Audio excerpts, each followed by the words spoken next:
In February of 2024, Jackson was tortured, raped, and murdered. So, and I knew something wasn't right because if you know Mahogany, she's not the type of person to call and ask for help. You know, we had to figure out a calendar, trial dates, whether they'll be tried together, whether they'll be tried separate.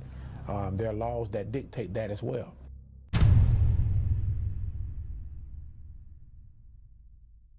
Send the police. App 3 held hostage. Don't call. The message arrived at 7:46 a.m. It was barely a line, but it was enough to make the Alabama mother drop her phone. In that moment, her heart stopped. Her only daughter, just 20 years old, was calling for help, her voice so desperate it was chilling. A minute later, she dialed 911, and a few minutes later, police footsteps echoed down the hallway of Serenity Apartments, number 3. The door was broken open. It was empty inside. No screams, no one, just heavy air and eerie silence. Mahogany Jackson was once a normal girl. Born and raised in Jasper, she moved to Birmingham with hopes of building a new life for herself and her young daughter. Everyone who met her spoke of her bright smile and hopeful eyes. But that fateful week in February 2024, she disappeared without a trace, leaving behind a string of text messages, a few missed calls, and a lot of unanswered questions. Why did she send that message? What was she running from? And most importantly, who was the last person to see Mahogany Jackson before everything went silent? On February 24, 2024, Mahogany Jackson left her residence to meet an acquaintance, 24-year-old Brandon Pope, at a residential area in Birmingham, Alabama.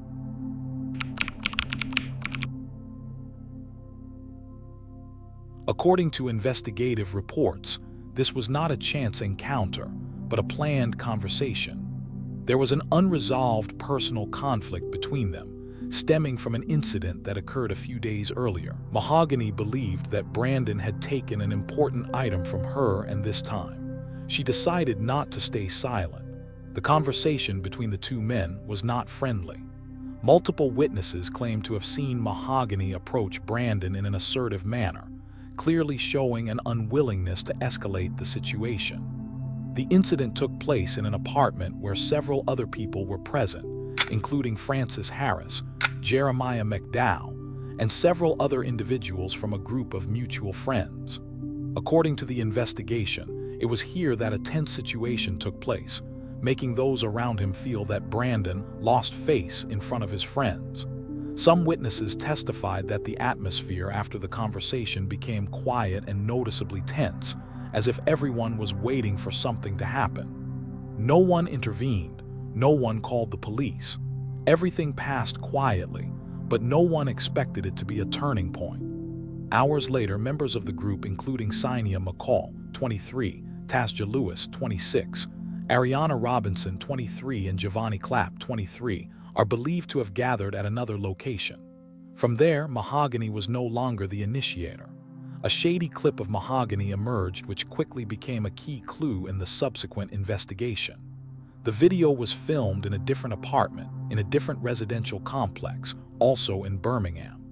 Special during the period from the evening of February 24 to the morning of February 25, Mahogany was continuously taken to many locations, making the investigation process complicated because it was impossible to determine her exact itinerary.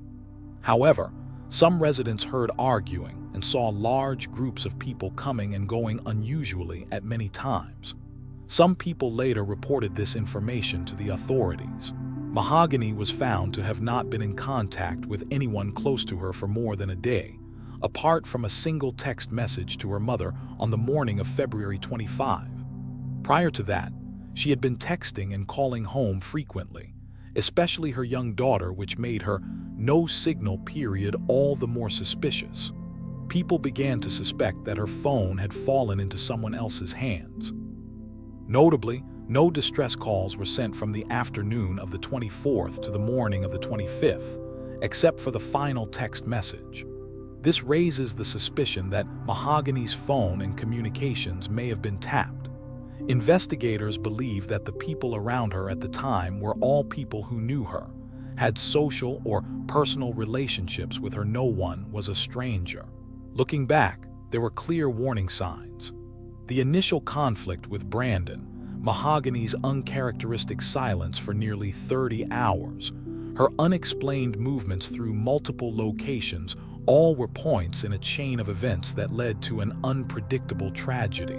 On the morning of February 25, 2024, the Birmingham 911 emergency operator received a call from an elderly woman. Her voice was shaky but firm. She said her daughter was in danger and had left a strange message asking the police to come to apartment number 3 of the Serenity Apartments complex, located on Serenity Drive. The initial information was brief, with no photos, no direct call from the victim, just a single message, clear, urgent, but mysterious.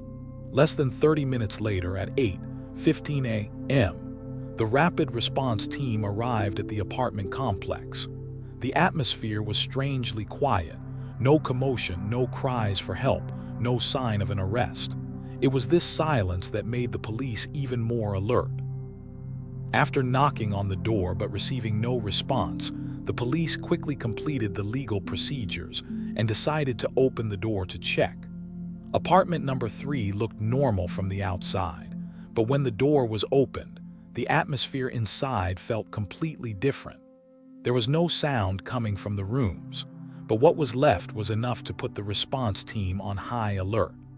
A half-finished glass of water was on the table. The curtains were swaying slightly as if someone had just left. There was no sign of a struggle in the room, just a lifeless room with a few scattered objects. No papers, no family photos. On the stove, the trash bag was not tied tightly. The bedsheets were askew as if someone had just gotten up in a hurry. There were no signs of violence, one officer noted, but there were elements that suggested the apartment had been vacated in a hurry. Another team checked the floor plan of the building, scanning security cameras in hallways and entryways, but the complex was not equipped with a full surveillance system, which made tracing difficult from the start. Although the authorities did not find the person detained as described in the text, they still considered the situation serious, not because of what they saw, but because of what they did not see. The victim's absence, the emptiness of the apartment, and signs of a hasty departure suggested that the victim had been moved or forced to leave the location after the text was sent. Outside the apartment complex, the sky was still overcast, a light mist hanging over the rooftops. In the patrol car, a young cop sighed as he read the news updates. They had no photos of a suspect, no direct witnesses, and almost no concrete leads. But it all began. From a text message, investigators embarked on a journey to find a faint trace, in a case where the woman who sent the message, Mahogany Jackson, may have fallen into the hands of those she once trusted. Early on the morning of February 26, 2024, a local resident was walking through a deserted area near the intersection of 17th Street Southwest and Laurel Avenue in a Birmingham suburb when he noticed something unusual. On the ground, mixed with trash and discarded objects, there was something that stood out, something out of place like everything else around it. He immediately called the police. When authorities arrived, they quickly determined that this was a possible crime scene related to a disappearance reported the day before. The area was sparsely populated, far from residential areas, and had no security cameras. The weather was cold that day, and the ground was damp, making the collection of evidence all the more important. Forensic officers began the process of securing the scene and taking note of any signs that might aid in identification. Near the center of the scene, several strange items were left behind, including an old mattress that had been used as a cover. This was the first detail that raised suspicions of a cover-up. The autopsy confirmed that the body found was that of Mahogany Jackson, whose family had reported her missing since February 25. The estimated time of death was sometime between late night on February 25 and early morning on February 26, which fits the time period after she sent the distress message. The medical examiner determined that Mahogany died from a fatal wound. There were numerous traces left on the body and clothing for comparison. Notably, the body was not discarded randomly. It was placed deliberately, as if the perpetrator wanted to delay discovery, but it revealed many inconsistencies, opening up a dramatic direction for the investigation. Within hours of Mahogany Jackson's body being identified, Birmingham Police Department moved the case to a major criminal investigation.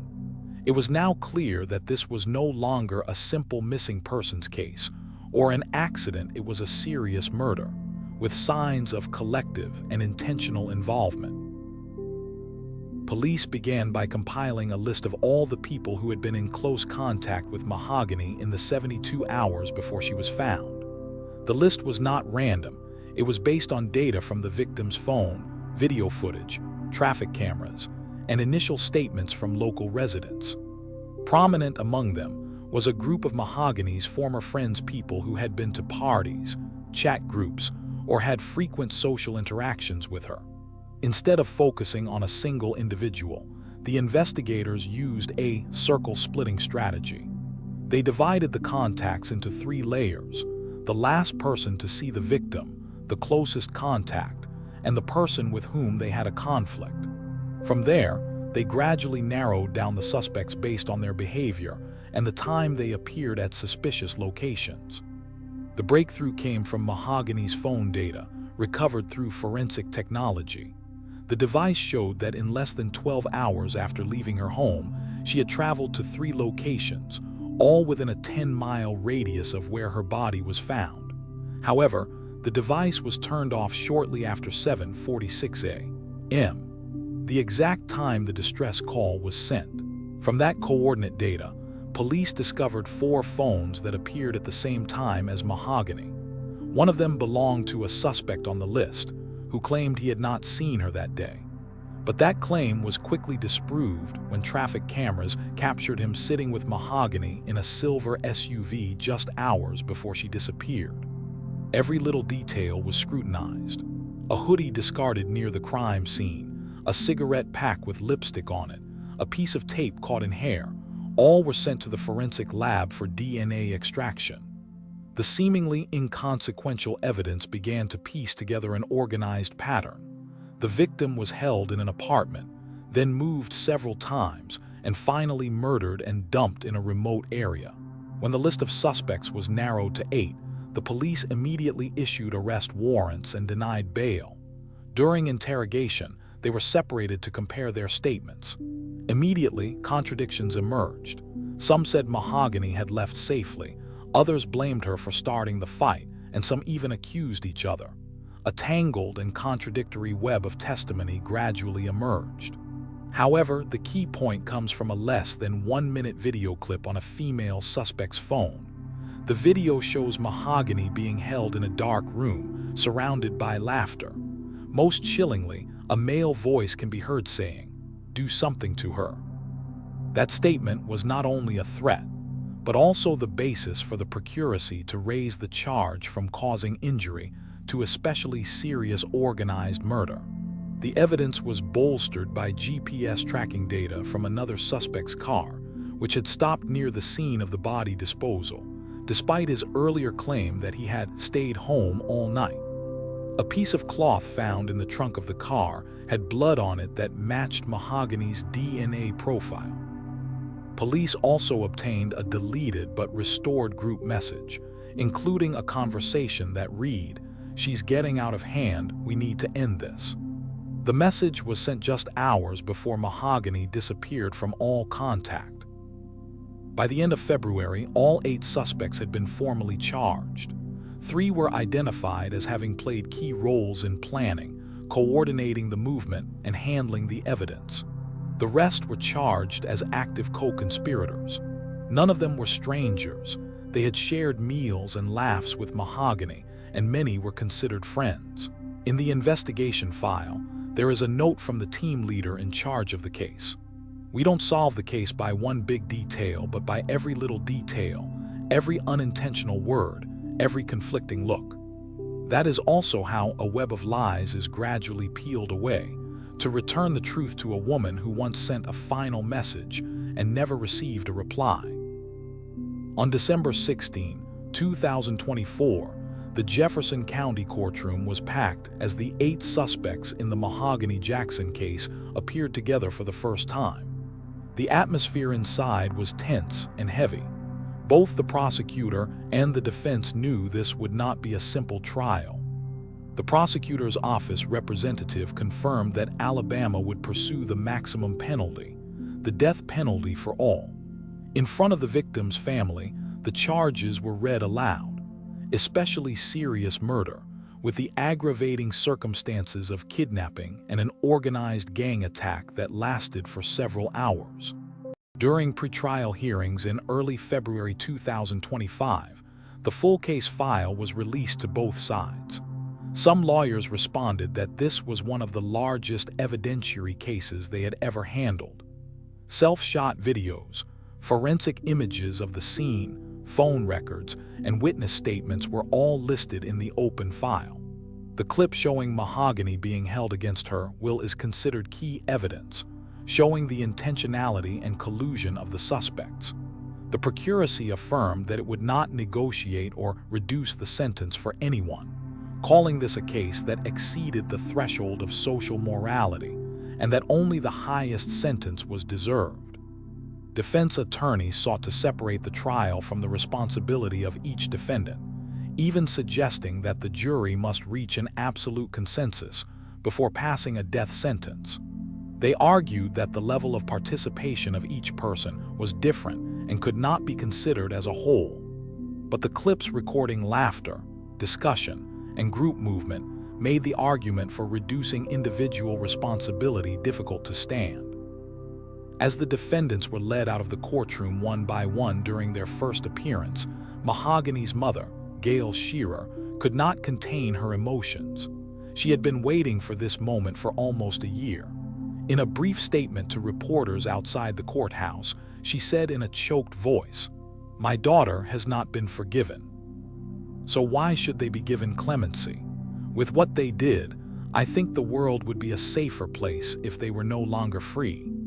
That quote was shared by many people on social media as a call for justice from a mother who had tragically lost her daughter. During the trial, the Birmingham community watched closely. Many strangers gathered outside the courthouse, holding signs demanding justice and sharing photos of Mahogany and her 3-year-old daughter. They came not to judge, but to witness the truth being revealed. For them, Mahogany was not just a victim, but also a reminder of trust that sometimes it is the bonds of friendship and family that hide the scariest things. Mahogany Jackson not only passed away in pain, but also left an unfillable void in the hearts of those who loved her. A 3-year-old child grew up without a mother to guide her. An aging mother had to learn to live with a permanent loss. Mahogany's name is no longer just a Birmingham name, it's a symbol shared across social media, a reminder that transcends local borders. No trial, no sentence, no apology can ever bring Mahogany back to the world. But what makes her story live on is the lesson it holds for us all. We live in a society where personal relationships can be both a refuge and a trigger. Intimacy does not always mean safety, and familiarity is no excuse for ignoring warning signs. Mahogany's story forces us to look back not just at the people around us, but at how we react to the unusual, to the risk, to the line between trust and complacency. Laws can punish, but only vigilance can prevent. Compassion can heal, but only action can save others before it is too late. If you ever feel unsafe in a relationship, do not hesitate to walk away. If you ever hear a story that makes you suspicious, do not stay silent. And if you are ever faced with the choice between silence and speaking up, remember that life is sometimes just a warning away. Have you ever had to leave someone to keep yourself safe? And if someone needed you to speak up today, what would you do?